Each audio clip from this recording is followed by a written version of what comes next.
Hey guys, welcome to ABANTU Live. This is episode 5. If you watched the episode on Monday, I said this week we're going to South Africa, and yes, we're back with a new episode with Thabiso. Let's just get started.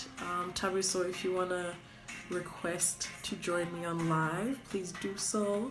Yo! What's happening? What's up? I'm alright. Yourself? I'm sorry I'm late. Yeah. Time. I'm sorry. What's happening? Nothing much, man. Yeah. How are you? I'm steady like cereal in a bowl. I'm steady like cereal in a bowl. What does that mean? When you steady like cereal in a bowl, it's like you're just too cool. It's like you're just too cool for some shit. Okay. Yeah. I'm gonna use that. Don't jack my shit. Don't jack my shit. I'm gonna use it. Don't worry. I'll give you. I'll give you gotta the credit. Yes, please do credit me like when you use my shit. Or if you just want to introduce yourself, the usual, so like your name, your age, and where you're originally from.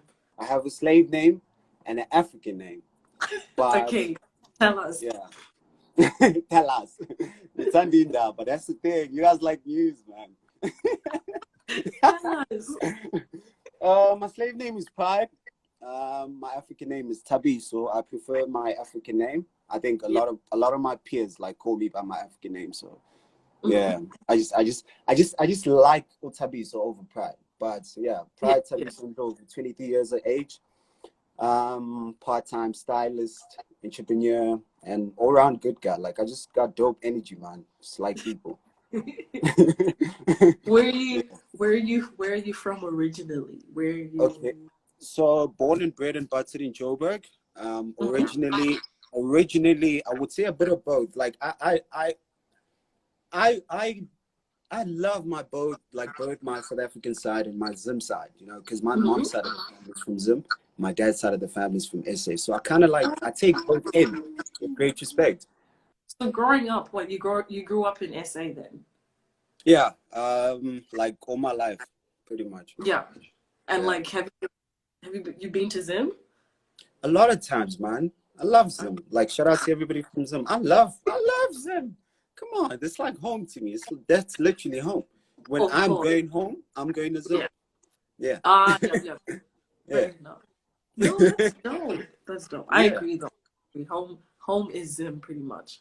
Home is all the time, man. That's where the heart is. You mentioned studying, right? Studying. Like yeah. What do you study? I don't study anymore actually. I actually dropped out. Yeah. I'm a dropout, guys. It's bad. What did you do? What were you studying? I used to study my BA in strategic corporate comm at Vega. And then, I just kind of like pursued entrepreneurship. It worked out well for me, fortunately. So, yeah. Look at you. All right, hey. Educated dropout. No, not even. I just think like you know what? Like I get like being academic smart, but I also get like street smart. In Joburg, you have to be street smart. Oh, for sure. For sure. Damn straight. You know what I'm saying? So I think a lot of me actually stems from my street side. Like I had to learn a lot from the street. Yeah, from the street side.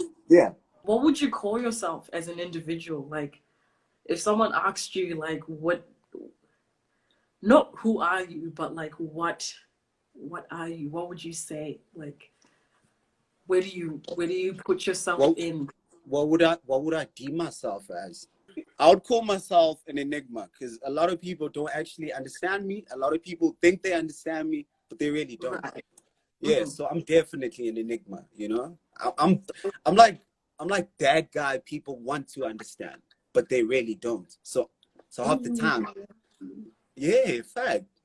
Okay, but like, what category would you put yourself in? Like, would you call yourself a creative or like, you know? I don't like categories. That's the thing. Like, I don't like to put myself in a box because like if I put myself in a category, then I'm just that. Whereas there's different, you know what I'm saying? Like there's more to 100%. me than just the creative. You know what I'm saying? Yeah. Yeah. So I don't like to box myself. I feel boxed when I have to, like, I'm a creative because I do a lot of creative things, but I can't, I can't deem myself as just a creative or like an entrepreneur. You know what I'm saying? Yeah. That is so good. I agree with you for sure. Yeah. And that's Yeah. the same way, like, people have always known me to do photography, right? Yeah. But instantly people think they want to just call me a photographer. But now But I've realized, yeah, definitely. I'm like, no, I would rather be called personally for me, I'd rather be called a creative individual. So it doesn't mean I'm like in one box, but as a creative, I do A lot of many things. other Yeah, you know things. what I'm saying? Like, yeah, Mm. you can veer off into like fashion, photography, that's Yeah, all in the creative space. But yeah, once you like qualify me as that one thing, that's what I don't like. yeah, Yeah, I just yeah, don't like being boxed. Like, I just want to be out there. yeah, for Yeah, sure. I get you. And like yeah.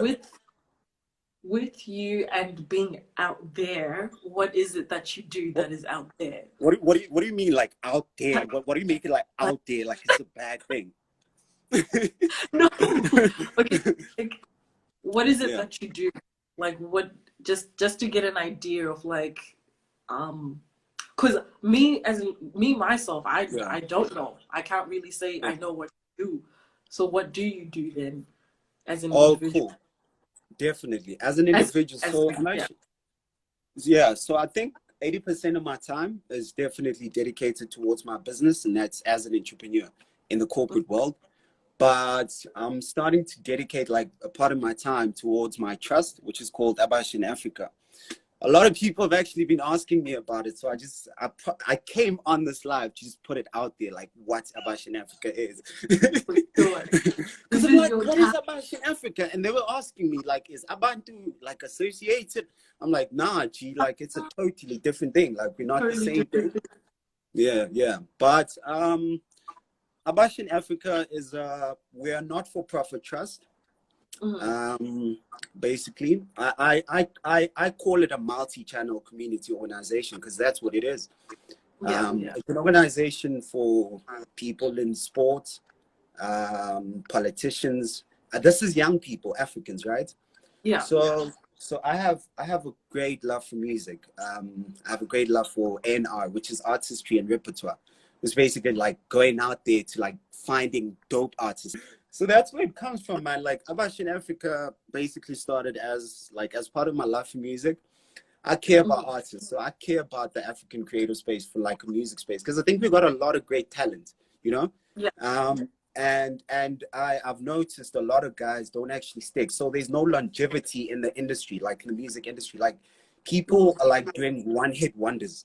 You know what I'm saying? So Yeah, like you yeah. release a song, it goes off, and then the next thing, like the sky's broke. You know what I'm saying?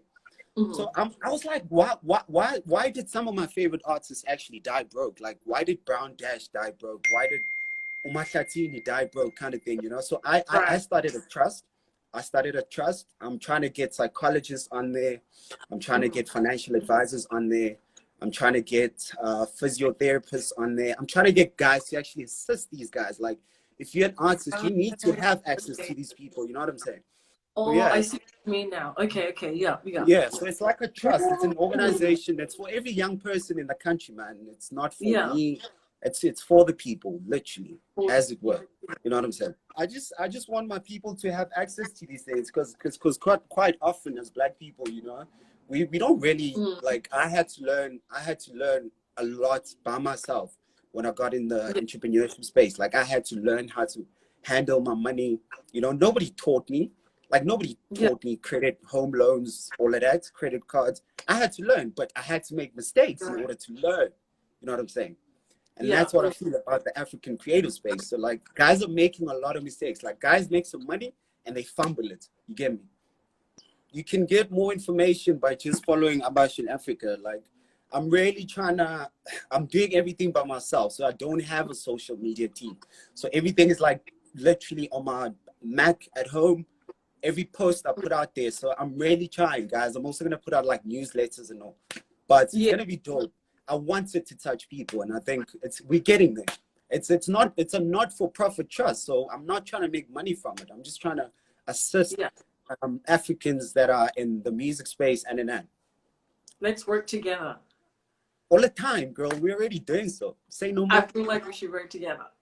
I feel like we should work Say together. no more. It's kind of in line with ABANTU.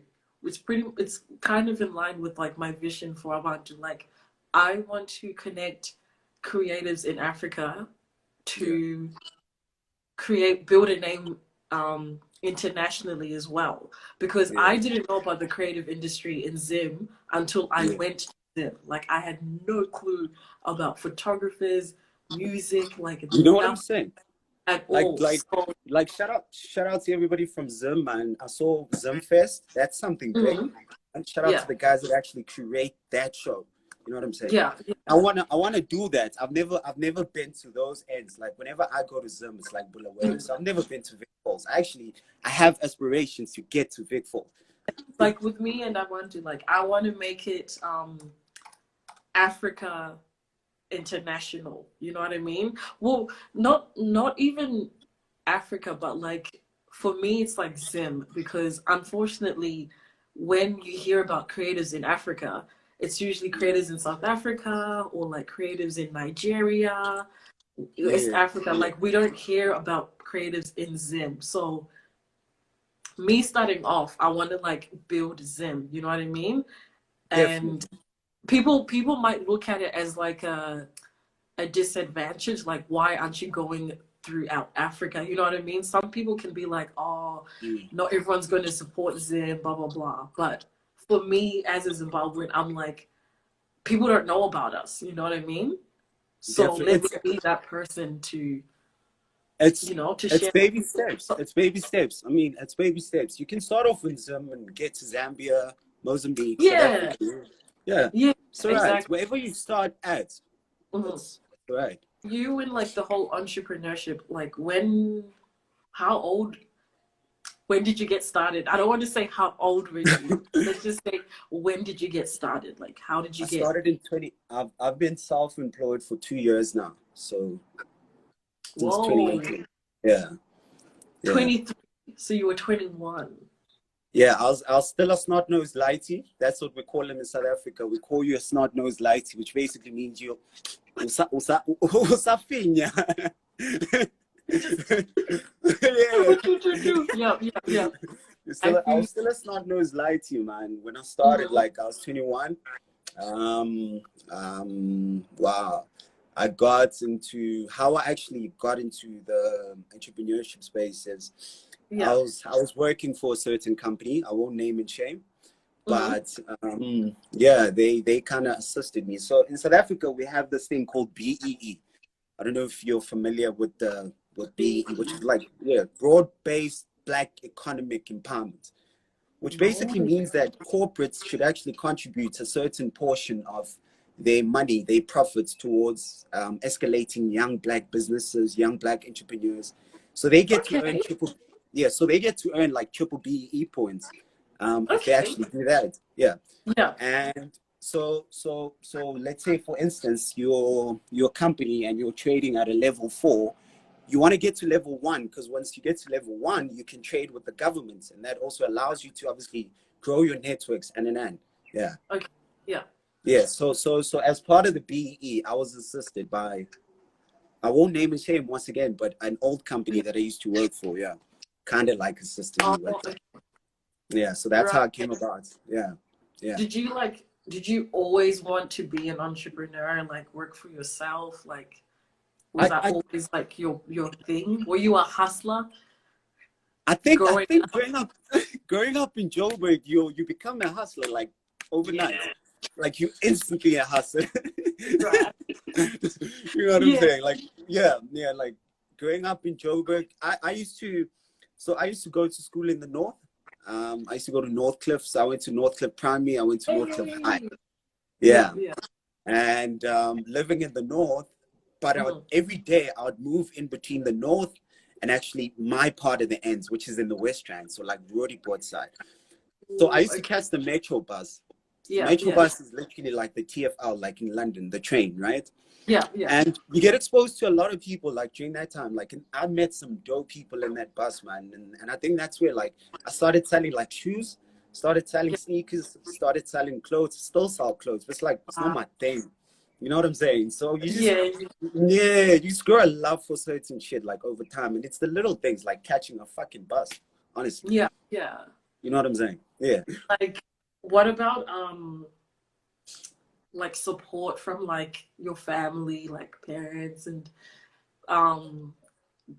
like the community in your family? Like, what are their thoughts on you being an entrepreneur? Like, are they educated in like the advantages of working for yourself, not or they entirely. still, or they're just conformed to like the typical working for someone? You know what I mean? I think for all my life, my parents have been employees, so I don't think they too familiar. Like, I'm teaching my parents a lot of things about like entrepreneurship in the country and the things that I want to do, you know. So I'm having to teach my parents a lot. In terms of them being entirely familiar, not really.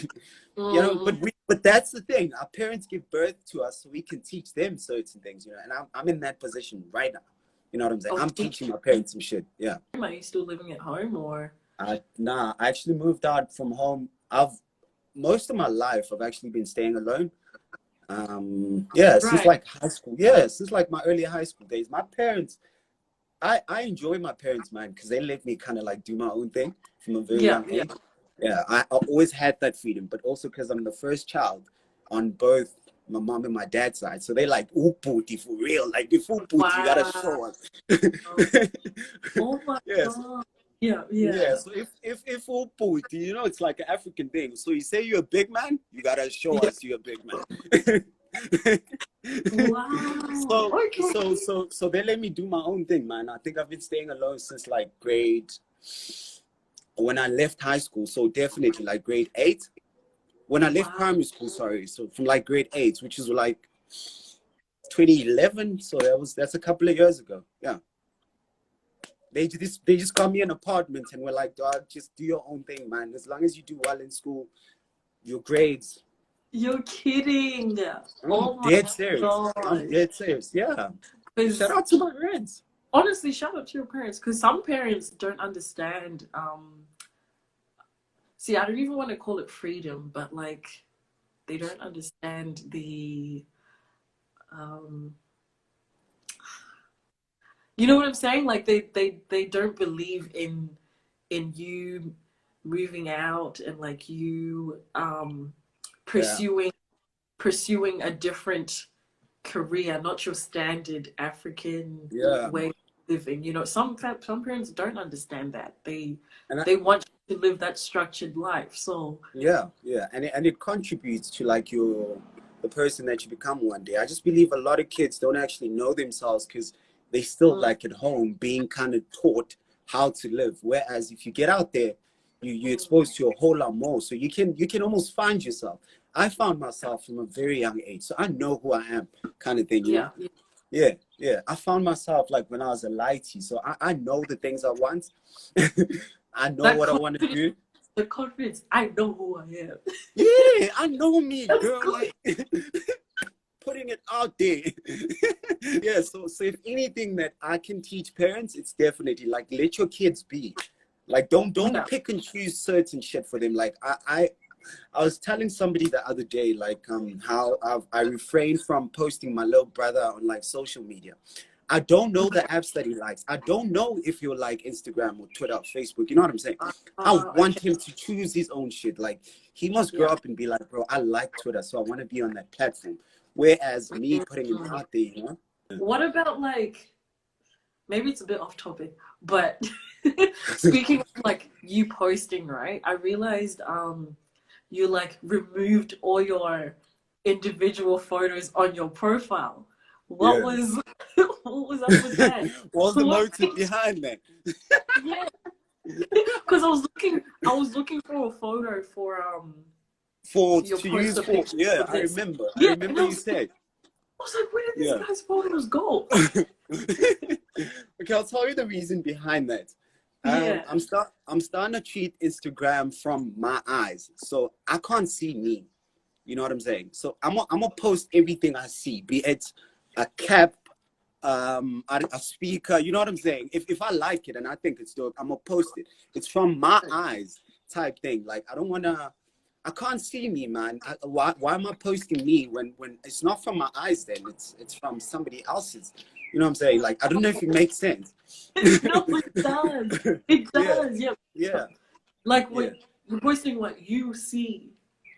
Yeah, what you see. Like if you Yeah, post a picture literally. yourself, it's really dope. Like shout out to everybody doing this. I'm not for, like, I'm not against that, but Yeah. but I'm also like it's the world from my eyes. So I'm posting shit that is in front of me. Exactly. That makes a lot of sense. Wow. I never thought about that. Yeah. Which kind of does make sense, because wasn't that the purpose of kind of like the purpose of Instagram, to show The like world what from your you eyes. see? Yeah, Exactly. But definitely. then now it's become more of like a, oh, look at me, You know I'm what I'm saying? guilty. I am Yeah. guilty. Maybe I am, but It's it not a doesn't. bad thing. No, Yeah, don't get me yeah. wrong. Like, it's not a bad thing. It's not a bad thing at all. I'm not Wow. against the idea. I'm just Yeah, letting people, I'm just letting people know what I'm doing at the moment. I'm posting the world from my eyes, bro. Like, if somebody else takes a picture of me, that's a picture of me from their eyes. Yeah. I am literally mind blown right now. That is so, I was like, what is this guy posting? He's just posting Yeah. something random. That makes sense. Yeah. Oh, I'm Yeah. here for it. I'm all here for it. Ubuntu. Yay, Amanda. That's a different way of thinking. I'm here for it. Yeah, definitely. I'm glad to do that for you. You need to think differently, man. It kind of makes sense with what you were saying in the beginning, like you're that guy. Like people think they know you, but they don't. Actually, Like people think they understand you, but they don't. So they that makes don't. a lot of sense. They don't. I'm still gonna have to teach a lot of people.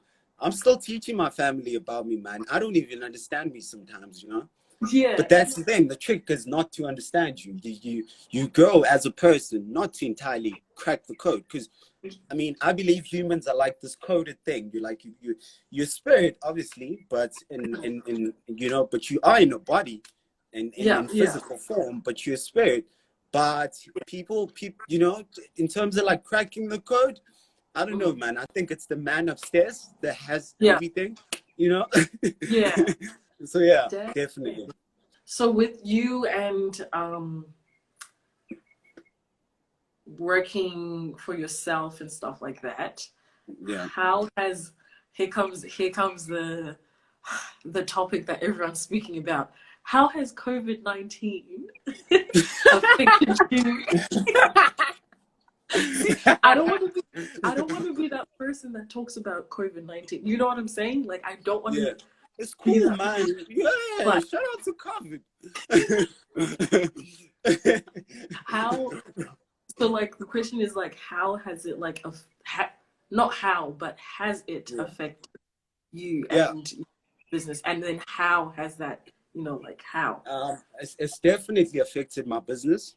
But luckily, man, shout out to, you know, a lot of times I hear people, like, speak down on the government and I don't care for politics, so half the time, you know, I don't really care. But when I think the South African government took a really good stand, like in terms of having certain packages and things in place for entrepreneurs, small businesses, and so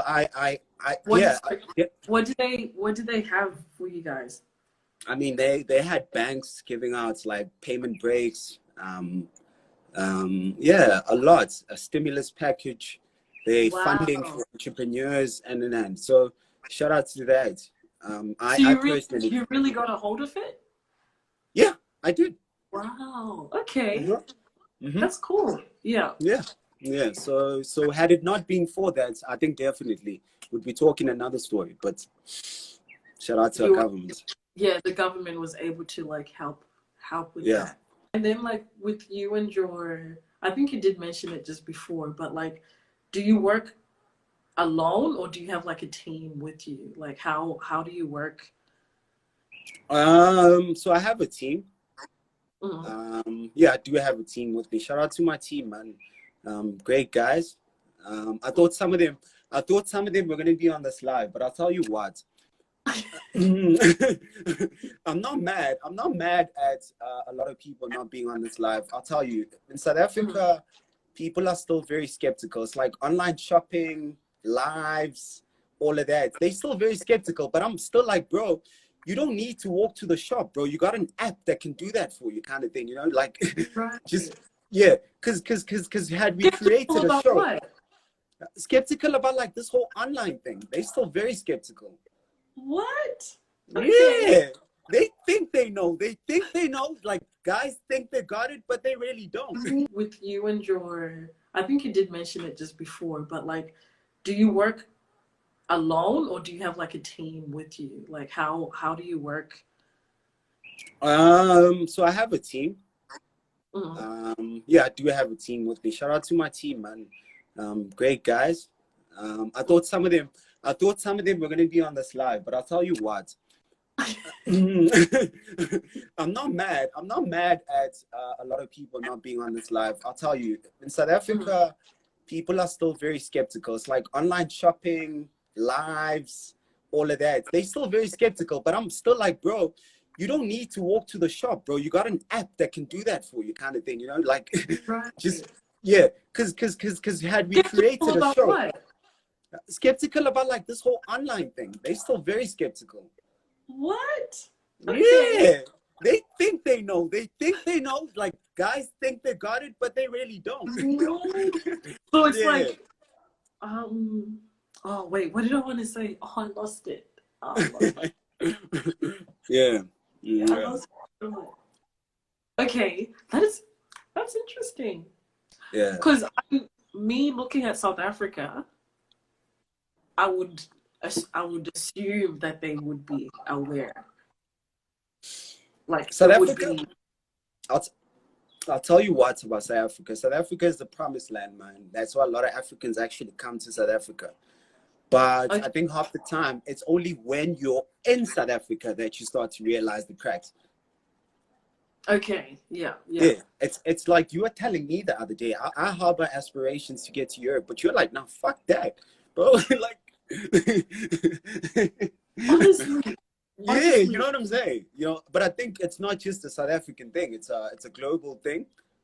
Everybody in the world, yeah. But definitely a lot of South African youth is doing they're doing things. Like, shout out to them, man. I don't want to discredit anyone. They're really doing things, but I'm still mad at the fact that it's still at the hands of these agencies and all these corporates and because I'm like, bro, you know what I'm saying? You could veer off and actually go independent. When you're independent, you're really in it, bro. Like, I'm like, dog, you gotta starve yourself some nights when you're really in it, you know? But I see a lot of people, like a lot of corporates still play a large part in certain things. So I'm mad, but I mean, it's going to take some time. It's not an overnight thing that kids actually realize the power that they have and the power of social media. Yeah. For sure. I agree. Yeah. And it kind of made me realize, like what you said, like you don't know how it actually is until you are actually there and you see the quotes. Even, for example, like Australia, right? Australia is a great place. It's like a great country. Yeah. We don't have any like wars, no like you know what I mean? Like it's a good place, but unfortunately the life, okay, this is a debate that this is a debate that like me and my friend usually not a debate, but this is a conversation we usually have, that we notice most African immigrants that are here, they live a life here where there's no rest, right? So they're working like 24/7. And the health industry. Yeah, exactly, in the health industry. And it's like Yeah, the more you work, the more yeah. expenses you have, the less money you have, right? All the time, all the time. That's the equation. That's literally the Right? maths behind it. And But that's it's the it's system as well. it's It's ridiculous. It doesn't, systematically designed for black people to live like for that. sure, for You know what I'm sure. saying? Even okay, not even just Australia. Look at the UK, you know what I mean? Look at Yeah, some people that are based in the UK. They're always working. It's just like a busy life. But then if you think about it as well, it's like yeah, imagine if um and this is mostly older people. Imagine if they were educated and aware of like having a secondary income, right? yeah, Um like having another way to make money like we yeah, could right now at the younger people are doing right now.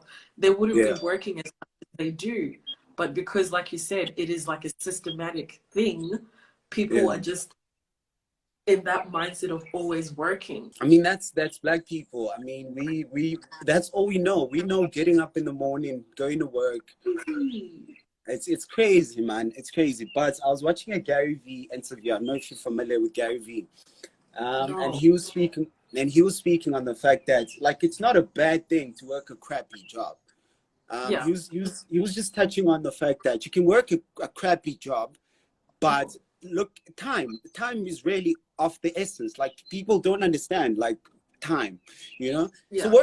work a crappy job from like that you contribute 5 to 6 hours of your day towards, and then the other part of your day you work towards your goals. So you can come back home and actually work on your business. And I think that's what a lot of people don't realize this, but that's what companies actually afford people, that time. When you're an Mhm. entrepreneur, you don't have that time. So you're doing 15 hours. I mean, I could go on for like 16 hours working on my Yeah. shit, you know? So I don't Mm. sometimes, and that's just on one thing. But when you're working Mhm. a crappy job, you can knock off Mufig and Genie, you do your Yeah. shit. You know what I'm saying? Do I don't your know. thing. Yeah. Yeah, yeah, yeah. But people are not there yet. We kind of They're have not- to still fine tune and get people to think like that. It hurts. A lot, man. I'm hurt. It hurts. I'm hurt. It hurts I'm hurt. seeing that.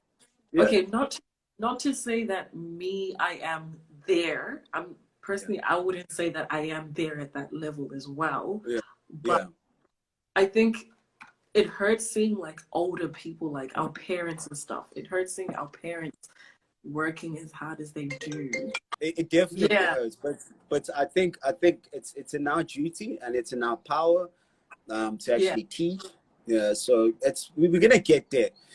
There has to be a certain level of unity, though. I just think, like amongst Africans, there's Mhm. no unity, man, and that's why you still a Zimbabwean, a South African, a Malawian, a Right. Mozambican. You know what I'm saying? It's that if people have to realize the power that actually comes with being an African. I mean, like, dude, you're made of melanin, bro. You're carbon, bro. Like, you Yeah. know what I'm Yeah. saying? Like, you have once you get that and you realize the power in that, then we'll Mhm. definitely come together. But for now, I think everybody's just out for their own ass, man, which is sad.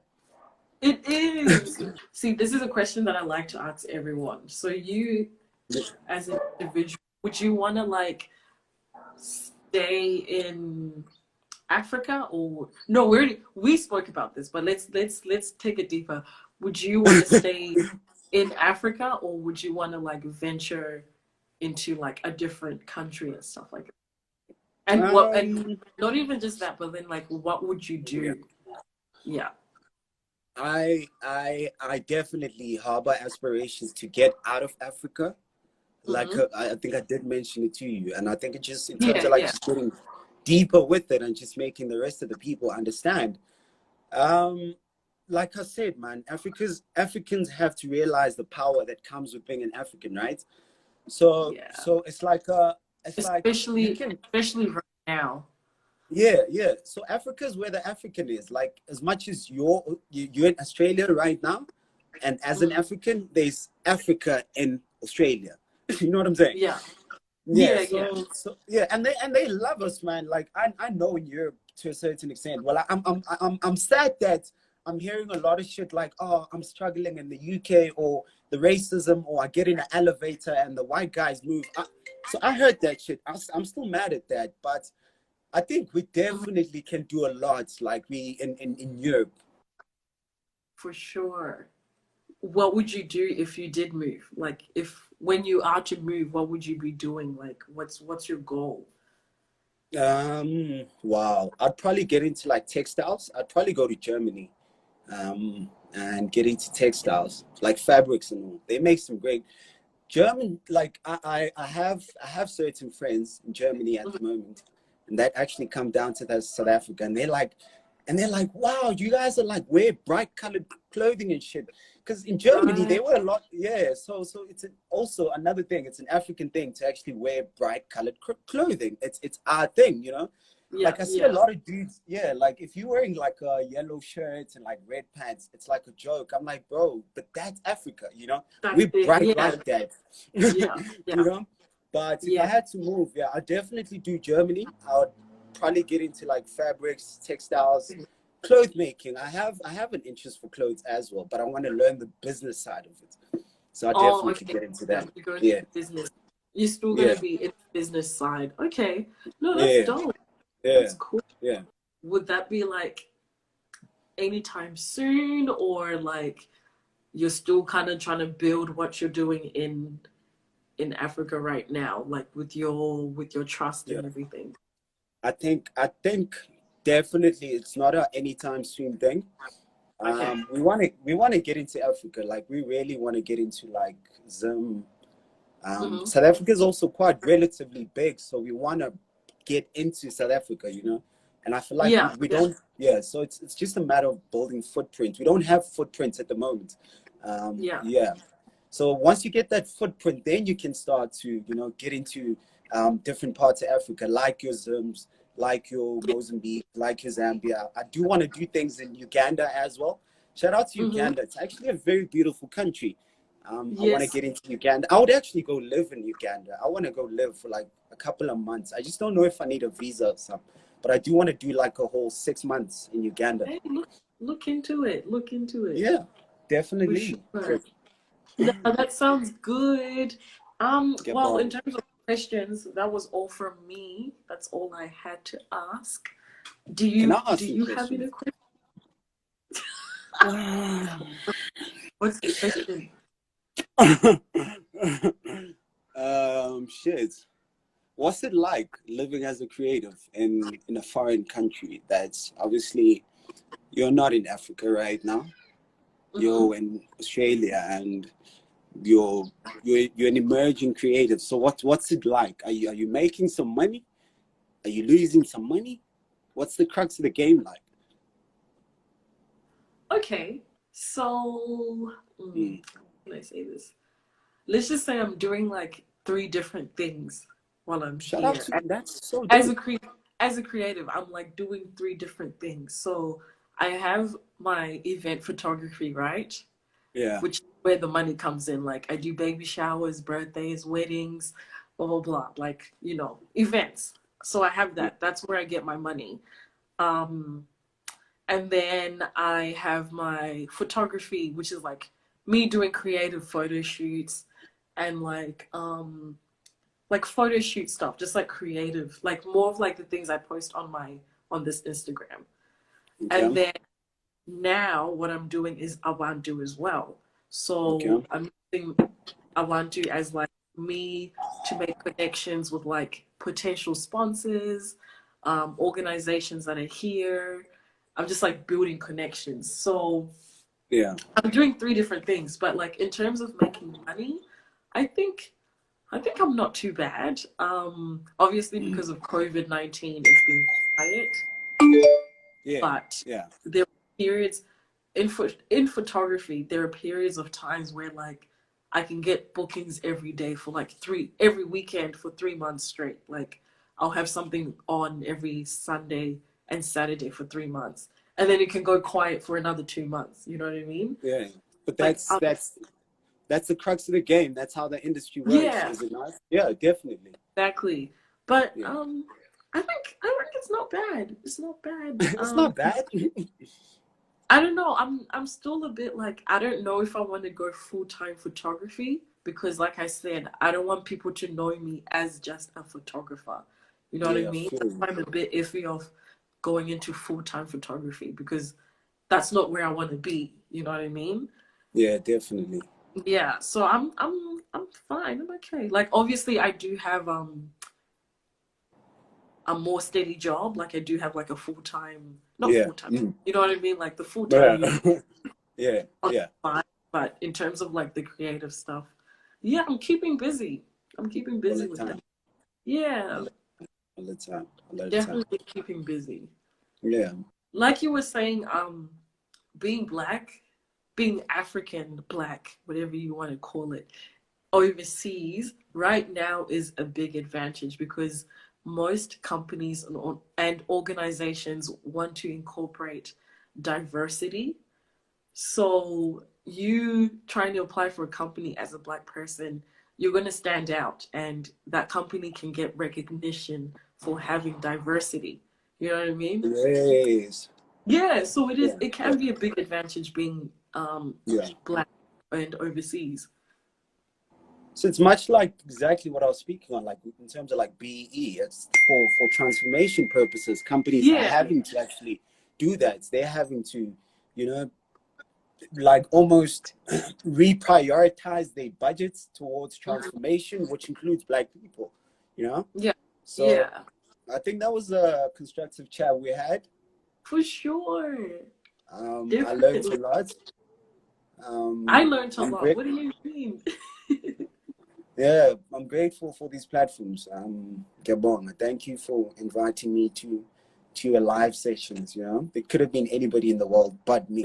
So That is all good. I knew, like we never really spoke about it, but I knew you were yeah, on, like, have something going on that is yeah, very yeah, for Africa, and you know what I mean? yeah, And I'm here for it because that's what I want to do as well. So I was like, I have to definitely, get that is a must. definitely. Gabon, And Gabon. we've Thank you so done much. it. And it's the funny thing is like with all of these Yeah, live chats, I tell everyone like, oh, it's just gonna be like 20, 30 minutes. And look, it's been an hour now. Like we've been talking for an hour. yeah, it's so dope. It's actually so dope. It's so Yeah. cool. Yeah. Nah. But thank you so much. Thank you to everybody that tuned in. Yes, definitely. Thank you everyone that was here.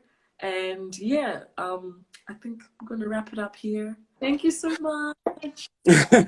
Cheers, cheers. Bye. All right. Thanks. Bye. Bye. Bye.